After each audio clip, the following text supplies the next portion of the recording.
Madam, చాలా వరకు black magic అని అలాగే డార్క్ ఎనర్జీ అనేది వింటూ ఉంటాము. సో దాని గురించి మీరు ఏమైనా చెప్పగలుగుతారా? సో ఫస్ట్ ఆఫ్ ఆల్ నేను వైట్ మ్యాజిక్ పర్సన్ని. ఓకే.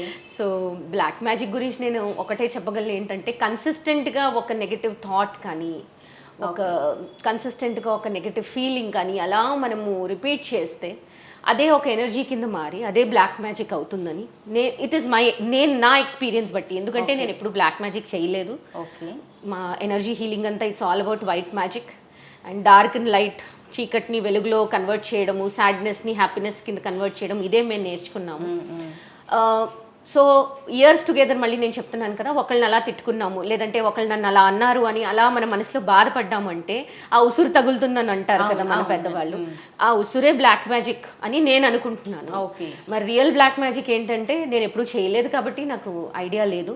బట్ డెఫినెట్లీ ఇది ఎగ్జిస్ట్ అయితే అవుతుంది, ఎందుకంటే మన థాట్స్ అన్నవి కూడా ఒక రకమైన ఎనర్జీయే. ఓకే. సో ఒక స్టోరీ కూడా మనం చదువుకుంటాం కదా, ఎక్కడో ఆఫ్రికాలోని ఒక చెట్టుని చంపేయాలంటే అలా వాళ్ళందరూ ఆ చెట్టు చుట్టూ అలా నించుని దాన్ని అలా తిడతారంట. అలా దాన్ని అలా తిట్టి ఆ చెట్టు ఫైనల్ గా ఒక రోజు కూలిపోయి తన మటుకు అదే పడిపోతుందంట. సో బ్లాక్ మ్యాజిక్ కూడా అంతేనండి. ఒకరి గురించి మనం అలా చెడు అనుకొని వాళ్ళని అలా తిడుతూ వాళ్ళని అలా కర్స్ చేస్తూ ఉంటే అదే బ్లాక్ మ్యాజిక్. సో మేము ఇక్కడ బ్లాక్ మ్యాజిక్ ప్రాక్టీస్ చేయము, కానీ ఎవరికైనా బ్లాక్ మ్యాజిక్ ఎఫెక్ట్ ఉంది అంటే దాని నుంచి రిలీఫ్ మేము ఇప్పించగలం. ఓకే మేడం, బ్లాక్ మ్యాజిక్తో బాధపడుతూ ఉన్న ఒక పేషెంట్ మీ దగ్గరికి వచ్చినప్పుడు మీరు వారిని ట్రీట్ చేసిన ఎక్స్పీరియన్స్ని మా వ్యూవర్స్తో షేర్ చేసుకుంటారా? బ్లాక్ మ్యాజిక్ నా దగ్గర కేసు వచ్చాయి, కానీ అది బ్లాక్ మ్యాజిక్ అని తెలుసుకేలోగానే అది హీల్ అయిపోయింది. కానీ మా community, feed the soul community ఏదైతే ఉందో అక్కడైతే చాలా మంది హీలర్స్ ఉన్నారు. వాళ్ళందరూ అయితే చాలా బ్లాక్ మ్యాజిక్ కేసెస్ని హీల్ చేశారు. సో యూజువల్గా బ్లాక్ మ్యాజిక్లో ఏంటంటే మెడికల్ డాక్టర్స్ దాన్ని డయాగ్నోస్ చేయలేకపోతారు అనమాట. ఎన్ని టెస్టులు చేసినా, ఎన్ని మెడిసిన్స్ ఇచ్చినా అది ఏంటో, అసలు ఆ జబ్బు అన్నది ఏంటో, డిసీజ్ అన్నది ఏంటో డయాగ్నోసిస్ తెలీదు, ఏది సర్టన్ గా ఉండదు, అండ్ ఏం చేసినా దానికి రిలీఫ్ ఉండదు. అలాంటప్పుడు యూజువల్ గా అది బ్లాక్ మ్యాజిక్ అని వీళ్ళు అనుకుంటారు. మా కమ్యూనిటీలో అలా అనుకుంటాము. అండ్ ఎస్, దానికి మళ్ళీ వేరే మా వైట్ మ్యాజిక్, మా ఎనర్జీ హీలింగ్ పరంగా మేము మళ్ళీ దాని విరుగుడు చూస్తాము. ఓకే. ఎస్. అండ్ ఈ బ్లాక్ మ్యాజిక్ లో కూడా ఏంటంటే డిఫరెంట్ టైప్స్ ఉంటాయి. ఓకే. సో అది ఎప్పుడు కానీ చాలా జాగ్రత్తగా మేము హ్యాండిల్ చేస్తాము. అండ్ ఎప్పుడు బ్లాక్ మ్యాజిక్ ఉన్న వాళ్ళకి ఎవరైనా మమ్మల్ని వచ్చి మాకు వాళ్ళు చేసేది ఇలా కాబట్టి మీరు కూడా వాళ్ళు అలా చేయండి అంటే మేము ఒకటే చెప్తాము, హీలర్స్ అందరం లా ఆఫ్ కర్మ అని ఒకటి ఉంటుంది, దాన్ని ఫాలో అవుతాం. ఓకే. సో లా ఆఫ్ కర్మ ఏంటంటే కర్మ సిద్ధాంతం, మనం ఇతరులకి ఎలా చేసామో అలాగే మనకు కూడా జరుగుతుంది. ఓకే. సో ఎందుకు మనం ఇతరులకి బ్లాక్ మ్యాజిక్ చెయ్యాలి? మనం ఆల్రెడీ సఫర్ అవుతున్నాం కదా, అలా మనం వాళ్ళకి ఎందుకు అలాగా చెడు అనుకొని మళ్ళీ మనం దాన్ని ఎందుకు పిలుచుకోవాలి మన లైఫ్ లోకి? దట్స్ వాట్ లా ఆఫ్ కర్మ సేస్ కదా. So what you do to others happens to you అని అంటారు. అది ప్రతి రిలీజన్ లో ఉంటుంది. డూ అంటూ others what you want others to do to. So అలాంటి క్లయింట్స్కి అయితే మేము ఇదే సజెషన్ ఇస్తాం. వాళ్ళకి ఇష్టం ఉంటే మా దగ్గర సర్వీస్ తీసుకుంటారు, లేదంటే బట్ డెఫినెట్లీ బ్లాక్ మ్యాజిక్ అనేది చాలా ఒక డెలికేట్గా, చాలా జాగ్రత్తగా హ్యాండిల్ చేసే విషయం అది.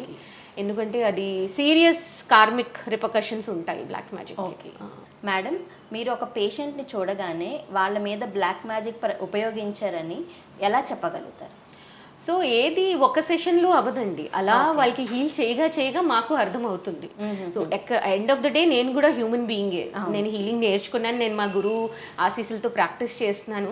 కానీ ఫస్ట్ సెషన్లోనే దాన్ని చూడంగానే బ్లాక్ మ్యాజిక్ ఉందా అంటే ఎస్, టు సమ్ ఎక్స్టెంట్ చెప్పగలం, కానీ అది చేయగా మాకు అర్థమవుతుంది. ఇతనికి లేదంటే ఈవిడికి బ్లాక్ మ్యాజిక్ ఉండొచ్చు, ఇలా చేయాలి, దీనికి ఎక్కువ బ్లెస్సింగ్స్ ఇవ్వాలి, ఎక్కువ క్షమా సాధన చేయాలి, ఎక్కువ మెడిటేషన్ చేయాలి అని మేము అలా, అంటే ఒక చిన్న గీత దగ్గర పెద్ద గీత గీస్తే చిన్న గీత ఇంకా చిన్నది అయిపోతుంది అంటారు కదా, ఆ ప్రిన్సిపలే ఫాలో అవుతాం. మేడం, అసలు ఈ బ్లాక్ మ్యాజిక్ అనేది నిజంగా ఉంటుందంటారా? ఉంటుంది. నేను చెప్పాను కదా, నా అర్థంలో ఏంటంటే నా నాలెడ్జ్లో బ్లాక్ మ్యాజిక్ నేను చెప్పాను కదా, అలా ఒకరిని తిడుతూ అలా కర్స్ చేస్తూ ఉంటే అదే బ్లాక్ మ్యాజిక్ అండి. వేరే మేమేవో సినిమాల్లో ఏదో ఇలా డాల్స్ పెట్టి అలా, అది అంతవరకు నాకు తెలియదు. కానీ ఎస్, డెఫినెట్గా ఎవరినైనా మనం అలా తిట్టుకుంటూ అలా శాపనాదాలు ఇచ్చుకుంటూ ఉన్నామంటే అదే బ్లాక్ మ్యాజిక్ అండి. సో అందుకే మన హిందూ రిలీజియన్లో ఒక బ్యూటిఫుల్ మాట అంటారండి, సర్వేషాం స్వస్తిర్భవతు, సర్వేషాం శాంతిర్భవతు అని అందుకే అంటారు. అంటే ఎప్పుడూ అందరూ హ్యాపీగా ఉండాలి, హెల్తీగా ఉండాలి, మంచిగా ఉండాలనే కోరుకోవాలి. అప్పుడే ఆ మంచిదనము, ఆ హెల్త్, ఆ హ్యాపీనెస్ మనకు తిరిగి వస్తుంది. మనల్ని ఇతన్ని అలా తిట్టుకుంటూ ఏడ్చుకుంటూ ఉంటే మనకి అదే వస్తుంది. సింపుల్ అండి, సింపుల్ ఫండాస్ అండి మా ప్రాణ ఎనర్జీ హీలింగ్ లోని. ఏమీ పెద్ద వెరీ డిఫికల్ట్ కాదు, సింపుల్ లాస్ ఆఫ్ యూనివర్స్ ఇవన్నీ. మేడం, మనం హ్యాపీగా ఉండడానికి, అలానే మన హెల్త్ని హ్యాపీగా మెయింటైన్ చేయడానికి మన ఆరా అనేది ఉంటుంది కదా, సో దాన్ని ఎలా మెయింటైన్ చేయాలన్నది మీరు ఏమైనా మాకు చెప్పగలుగుతారా? చాలా సింపుల్ అండి. ఫస్ట్ నేను చెప్పినట్టు ఎప్పుడూ ఇంకోళ్ళని మనము మంచిగానే అనుకోవాలండి. వాళ్ళు ఎదగాలి, వాళ్ళు బాగా ఉండాలి అని ఫస్ట్, అదే ఒకటి. Second point, life style changes డెఫినెట్గా. ఎక్సర్సైజ్ ఉండాలి, బ్రీదింగ్ ఎక్సర్సైజెస్ ఉండాలి. మా దాంట్లో ఎక్సర్సైజెస్ అండ్ బ్రీదింగ్ ఎక్సర్సైజెస్ కూడా ఉంటాయి, డిఫరెంట్ స్పెషల్గా ఉంటాయి.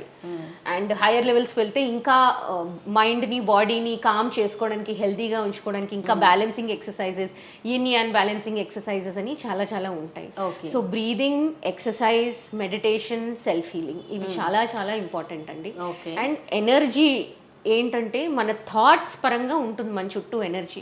సో మన థాట్స్ని మనం ఎలాగా మనం అబ్జర్వ్ చేస్తున్నామా, అంటే థాట్స్ని అబ్జర్వ్ చేయడం అంటే అసలు చెడు థాట్స్ రాకూడదు అని కాదు. చెడు థాట్ వచ్చిందంటే మన ఇంటికి చుట్టాలు వస్తారు కదా, కూర్చోపెడతాము, అన్ని ఇస్తాము, పంపిస్తాం కదా, అంతే. ఈ థాట్స్ కూడా అంతే. దేన్ని మనము అలా స్టాగ్నెంట్గా అక్కడ ఉంచడానికి అవ్వదు. సో మన ఆరా హెల్తీగా మెయింటైన్ చేయడానికి మన థాట్స్ కూడా చాలా ఇంపార్టెంట్. సో థాట్స్ అంటే బ్యాడ్ థాట్స్ మనకు రాకూడదు, అసలు చెడు థాట్సే మనకు రాకూడదు అంటే ఇంపాసిబుల్ అది. సో అలా చెడు థాట్స్ ఏమైనా వచ్చినప్పుడు మన ఇంటికి ఎలా అయితే చుట్టాలు వస్తారో, కొంతసేపు కూర్చొని వెళ్ళిపోతారో, ఆ చెడు థాట్స్ని కూడా అలాగే మనం భావించాలి. దానిలోనే అలా మనం ఉండిపోయి ఆ భయంలోని అలా మనం ట్రాప్ అవ్వకూడదు, అది ఇంపార్టెంట్. అండ్ డెఫినెట్గా సాల్ట్ వాటర్ బాత్, అంటే ఉప్పు నీటిలో స్నానం, అంటే శివరాత్రికి దానికి సముద్ర స్నానాలు చేస్తారు, పౌర్ణమికి సముద్ర స్నానాలు చేస్తారు కదా, వీటిలన్నిటికీ చాలా డీప్ మీనింగ్ ఉంటుందండి. ఎందుకంటే ఎక్కడో వాళ్ళందరికీ తెలుసు, మన పూర్వీకులకి ఉప్పు నీటి స్నానం చేయడం వల్ల ఆరా క్లెన్స్ అవుతుంది అని. సో చాలా పండగలకి మనం చూస్తాం, వైజాగ్లోని వెళ్ళి సముద్రం స్నానం కంపల్సరీ చేస్తారు. సో దీని అన్నిటికీ చాలా డీప్ మీనింగ్ ఉంటుందండి. సాల్ట్ వాటర్ బాత్, బ్లెస్సింగ్, మన ఆలోచనలు, ఎక్సర్సైజ్ అంటే ఎనీ ఎక్సర్సైజ్, వాక్ అయినా అయి ఉండొచ్చు, సైక్లింగ్ అయినా అయి ఉండొచ్చు, ఎక్సర్సైజ్, బ్రెత్ వర్క్, ఇవి చాలా ఇంపార్టెంట్ అండి. అండ్ ఎప్పుడూ కాన్స్టెంట్ అబ్జర్వేషన్, నా మైండ్ ఇప్పుడు ఎలా ఉంది, ఇప్పుడు నేను ఎలా ఆలోచిస్తున్నాను, ఇప్పుడు నా థాట్స్ ఎటువైపు వెళ్తున్నాయి, ఆ అబ్జర్వేషన్, ఆ ఇంట్రోస్పెక్షన్ ఉంటే ఆరా డెఫినెట్గా బాగా మెయింటైన్ అవుతుందండి. అండ్ మేము సెల్ఫ్ హీలింగ్ కూడా నేర్పిస్తాము. సో సెల్ఫ్ హీలింగ్ రోజు ఒక 5 to 10 minutes చేసుకుంటే, ఆరా క్లెన్జింగ్ చేసుకుంటే డెఫినెట్గా ఆరా మెయింటైన్ అవుతుందండి.